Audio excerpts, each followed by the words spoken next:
Okay guys, so we've set up these like stationary um, objects that we can kind of shoot at, but what we want to do now is have something that actually moves around. So what we're going to do this time is we're going to create another kind of enemy type that has some real basic AI within it, which will just make it follow or chase the player character. Okay. Um, Firstly though, a couple of things that I thought might help. I've noticed with your work so far that you've been applying textures to like the ground and to the walls of the default map. And obviously when you do that immediately, they'll be really stretched and they'll look pretty bad. So what we've got to remember is, remember in the first sort of couple of videos when we were creating geometry over here, if you scaled it like this, then it stretches. You can see the boxes stretching there. Okay, and that was obviously by default how they made the map originally, which is fairly silly really, but that's what we've got. So that's why when you apply the materials to it, they're stretched.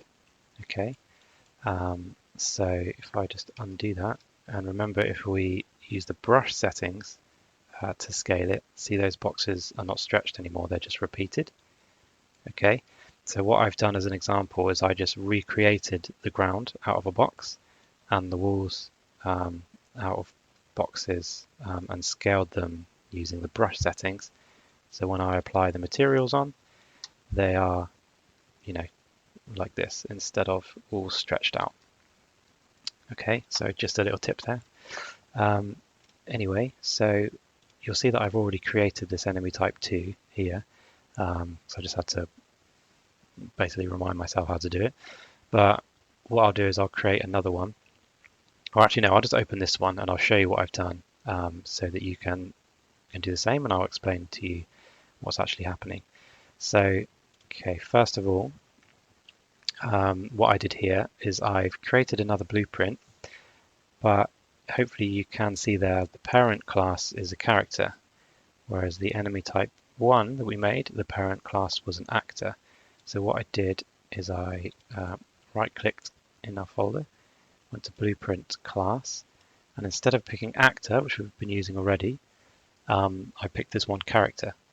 Okay, so a character is a type of pawn that includes the ability to walk around. Okay, so that's what this enemy is doing, has the ability to walk around, it's chasing us. So you need to go with Character when you create this one, and just name it Enemy Type 2 like I have. Okay, when you've done that, double click it to open it. Ignore that for now. And we'll just go to the viewport. And what I've done is just repeated the process from last time. So I just added a component and added a cube. All right, and then I went over here and just applied a different material to it. You can apply whatever material you want on that. Remember, obviously, with a static mesh, you could essentially change that. And remember, if this was, we had like a team of people and we had someone that could do 3D modeling, we would import the 3D model and change the static mesh to the 3D model. All right, and then we could go further than that and it could have animations and things applied to it, but we'll see if we can get that far for us, but at the moment it doesn't matter for us, just a stationary object is fine. So what I did after that, I added a component and I added the box collision again, all right, which is what this is here, and I had to scale that up to 2 times, exactly what we did before. So we've got our object and the collision box. Okay, you'll notice that there's already a thing here called character movement. Okay, that's there by default because we've created it as a character class, and I've added this called pawn sensing. All right, so if you go to add component and you can search for it, you've got a noise emitter and sensing. We want the sensing one. Okay, let's get rid of that. When you apply that and you compile it, sometimes you have to click away from it and back in to see all these lines. All right, and it might look like just a mess of lines at first, but essentially these are the sensory areas for the artificial intelligence. So if I look over the right hand side into the AI section, Some of these things we aren't going to need, like hearing threshold. We don't have it, we're not going to have it set up to react to sound. We're going to have it set up to react to something that it sees. So we've got a sight radius. So if I change that, you see the green lines, that's what we're using for sight. Okay, so the radius is how far it can see. And the other thing you're going to need is the peripheral vision angle. If I change that down, you can see, so this cone of that green cone is its cone of vision. Right, so if you only wanted it to see sort of just in front of it, so if you kind of walked behind it, it wouldn't see you, then you can change that to however you want. But the way I've got mine set up is it can see you from literally any angle. All right, if you want to do that, you would think that the peripheral vision angle would be 360 degrees, but it doesn't actually work that way. I don't really know why. It's 180. All right, and then it can see 360 degrees, but it's 180. I know that's weird, but that's the way the software works. So do that. And then come over to the event graph. Okay. Now what I did here is I just copy and pasted everything from the first enemy that we made. All right. So if our enemy type 1 had all this in the event graph. So if you select it all, Control C, come over to this guy, and then Control V, it will paste the whole thing in there. All right. Once you've pasted it, this box will be referring to the other box still. So just delete that, select the box within this blueprint that we have, and add the component hit back on and reconnect it. Okay. So that's just what we had before. What I've added in is this. Let's move that up slightly. So it doesn't matter where it is on this grid, as long as it's there, it's going to work. So it's separate, it's not attached to anything we've done at the bottom. So what I've done here is, I'll repeat this at the top maybe, so you can see what I did. So I select the pawn sensing. When you right click and add an event, you've got some different options. So obviously you've got hearing and seeing, so add on see, okay, and it will add this for you. Then I dragged out from here and did cast to the first person character, because that's essentially who we want this to interact with. So it's when it sees the first person character, and then just link those up. And then from the execute node, we searched for, went out and to search for AI move to. Okay, and it looks like that. And it gives you this. Okay, so, and then it gives you an option to change the actual pawn that is moving, which in this instance is itself. So this enemy type that we've created itself is what's going to be moving to. And the target actor, obviously you could change this if you wanted it to go up, like walk towards another object that you've got on your level or something like that, then you could. But if we just link it back to the character again, the target it will follow is the character.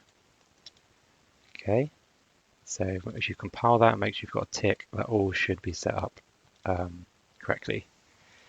Okay, what you'll need to do, mine's set up differently at the moment, but if you drag it into the area, you'll see all those lines. Okay, so if you've got it set up where the peripheral vision is just a certain area, you might want to rotate it and position it properly. But then when you play the game, you should see that it will run after you. Okay, and you should also be able to shoot it and hit it, because you've got all the code for shooting and hitting it and adding a score there as well. Okay, so it should chase you, and you should shoot it, hit it, and it should give you a score as well.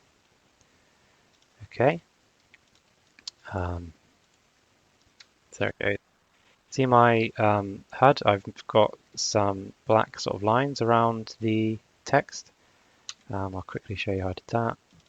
So in the widget, just because without the black lines, it can be quite hard to see it against the background, whatever's going on. So in the widget, if you go to font, you've got these outline settings. I'll put an outline of 3. I think that's all we actually need to do. Just put an outline on it, and it just makes it a bit more visible on the screen, okay, against what any background you've got it against. Right, so that will add the movement so that it will chase you around. Just go back into enemy type 2 again. Some things you might want to play around with. So in the character movement section, if you click on that and come down here, you've got some settings for that movement. Okay, so the main ones you want to look at are under walking. Okay, you've got this thing called step height. So if you wanted it to chase you like you jumped on top of something and it followed you upwards, then at the moment it won't do that. Okay, so we'll have to set that up separately. But if it doesn't at the moment and you've tried that, it won't. So basically if you jumped onto a higher surface, it wouldn't follow you around. But the max walk speed is set to 600. Okay, 600 is the same speed that your character will move.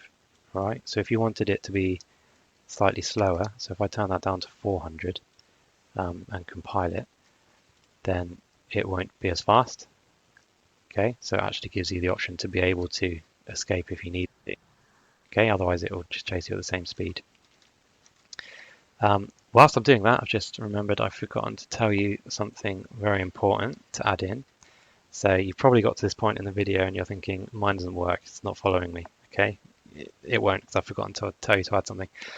So I'm just going to delete mine and I'll re-add it from scratch. So what we also need to add in is something called a Nav Mesh. Okay, so if you search for that, Nav Mesh, you'll see Nav Mesh bounds volume. Click and drag it in.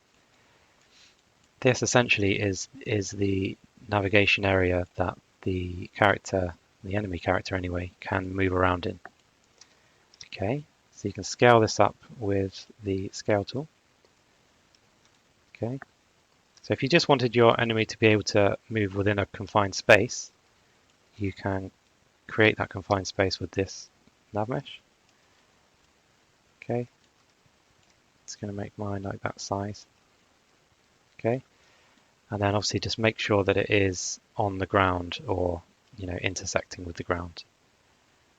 Okay, once you've done that, push P on your keyboard and you'll see that the green area is the area that it's able to move around in.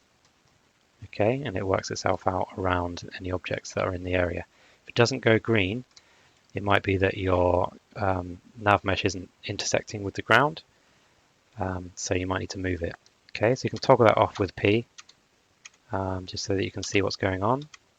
Okay, and then once you play that, you should find that it will start moving around like mine is. Okay, because it wouldn't have done before. Okay, right. I think I've got enough time to go through the last bit. I know this is slightly rushed, but hopefully you can watch the video a couple of times to make sure you get it all right. Okay, what I want to do now is, I'm just going to delete this guy, is setting up how to get them to like respawn. So up here at the top, see it says blueprints. You have this particular type of blueprint, which is for the entire level, okay, and it's called the level blueprint. If I click to open that, you've got just the event graph. There's no model that goes with it, it's just for the level. So what you need to do is have a event begin play, which you can search for obviously, event begin play. From that you want a sequence, so it's going to do a multitude of things. So, but all those are just repeated the same thing, because I've got two different ones. I'll show you how this is working. So from here you drag out and you need to search for spawn AI from class. Okay, so if I drag that out, spawn AI from class, it looks like that. Where you've got the parent class, choose your enemy type 2, because that's what's going to be spawning. And you've got a location value here. Okay, the location value, what I normally do is if I just put a box in something, you can see the locations here. So wherever you want it to spawn to, put a box there and you'll see where that location is. Okay, and then you put those values into here. Okay, and then from there we got a, spare me a second, I think I'm going to need to pause.